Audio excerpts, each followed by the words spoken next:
And you do not have to have a separate shelf for your magical herbs and a separate shelf for your cooking herbs. And they're all cheap and easy to find.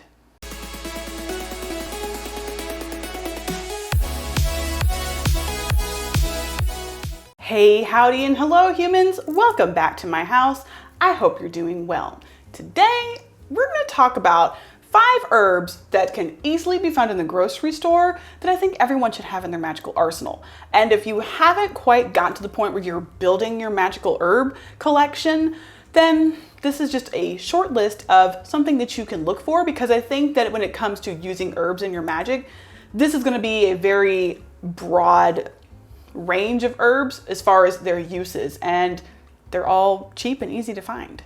And I'm sorry if you can hear noises in the background. Lexi the guinea pig is having a grand time running around and drinking water and chewing on her house and all the things that guinea pigs do to live their best life. All right, we have moved you over so that I can put pictures up here. So the first herb that we want to talk about, that I want to talk about, no, we want to talk about it. We're having a conversation. I'm here, you're here, we're talking, is rosemary.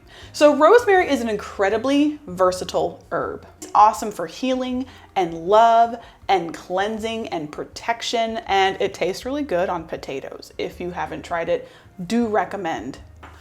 A lot of people will tell you that rosemary can be used as a substitution for any herb. I used to go by this as well. I used to tell people this. I used to live by this. I used to practice this way, but I no longer go by that or believe that or practice that way. I think that each herb may have its own substitution, but I don't think rosemary can be used as a substitution for every herb. It's not like that powerful, but you know, use it. Use what you have, but try to stick with the correspondences of these herbs if you can. So rosemary, excellent. You can grow it pretty easily depending on where you live, and it's easily found on the spice shelves at your local grocery store. The next one is probably my favorite to work with is cinnamon. Not only is it my favorite to work with, it's one of my favorite things to eat as well. I love cinnamon, and I will use cinnamon in stick form like this. I will also use it ground, and I also use it used up in like little chips, broken up into little tiny pieces.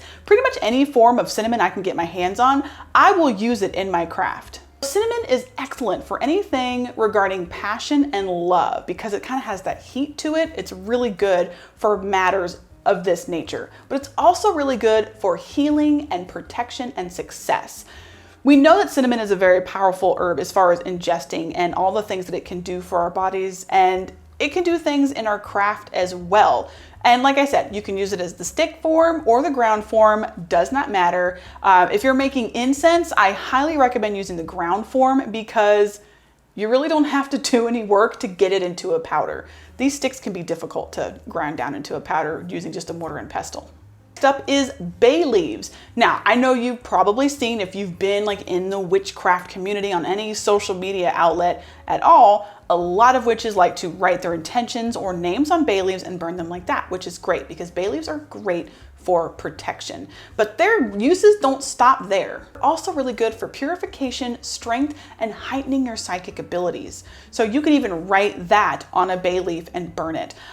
You can crunch them up. If you're not looking to necessarily write anything on a bay leaf, you can crunch them up and use them in a protection spell. You can also burn them to help purify your space of certain types of energies. That is another great way you can use them. They're just super versatile overall. And the next one is basil. Another one that's super easy to grow. You can actually grow this on your countertops in those little countertop gardens. I have it growing in mine right now, and it grows fast and you get a lot of it. But basil is one of my favorite herbs to work with for any type of magic regarding money because it's really good for wealth and abundance. So basil is really good in this nature. It's also a good herb for love and protection as well. So you'll notice there's a theme here that they kind of all can cross over and be used well together, but also separately. And I'm here to tell you that if the only herb you have for money magic is basil, it'll work great for you. And then again, you don't have to use herbs in any of your magic, but if you want to, this is just a little handy list to help you. But I love basil for, like I said, abundance work and money spells because I just think it's really potent in that type of magic. And then the last one on this list is black pepper. Now, you can use the whole peppercorns or ground black pepper, does not matter, although the ground black pepper might make you sneeze, but black pepper is really good for banishing work. If you are trying to get rid of negative energies or even people in your life, and you're just trying to banish something, black pepper is excellent for this. And a lot of people actually add it to their black salt as one of the ingredients in that black salt because it is so strong for this purpose. Trying to do any type of spells to banish something from your life, I highly recommend trying black pepper. So a lot of these herbs, if not all of these herbs, you probably already have in your spice cabinet at home. And you do not have to have a separate shelf for your magical herbs and a separate shelf for your cooking herbs if that just does not work for you in your space and your practice. You can use what you already have in your spice shelves. You do not have to buy special herbs for this.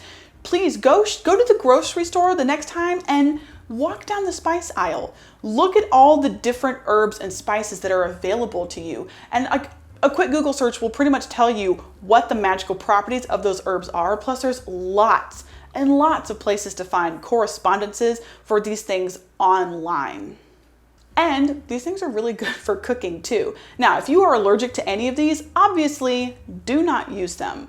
Try to stick to things that you're not allergic to. It's not worth having an allergic reaction just to cast some really awesome money spell. I promise you, it will never be worth it. But if you're looking to build your herb collection for your spells and your rituals and for incense making, these are just some simple, easy ones that are usually pretty inexpensive. Cinnamon sticks can get kind of pricey depending on what kind you buy, but Dollar Tree usually does have them near the holidays in bags for $1. You don't have to have the super fancy cinnamon. It's cinnamon. It'll work for you. But that's going to do it for this video. Let me know down below, what are your favorite herbs to have in your arsenal? Do you have a top 5? If you have other suggestions for herbs you can find in the grocery store that are excellent for uses in magic, comment down below. Let others learn from you and let's learn from each other. And if you like this video, go ahead, give it a thumbs up and make sure you subscribe and click that bell so that you never miss another video. And with that, I bid you all farewell. I hope you're having a wonderful day, night, morning, and if it's your birthday, happy birthday, and I'll talk to you soon. Bye.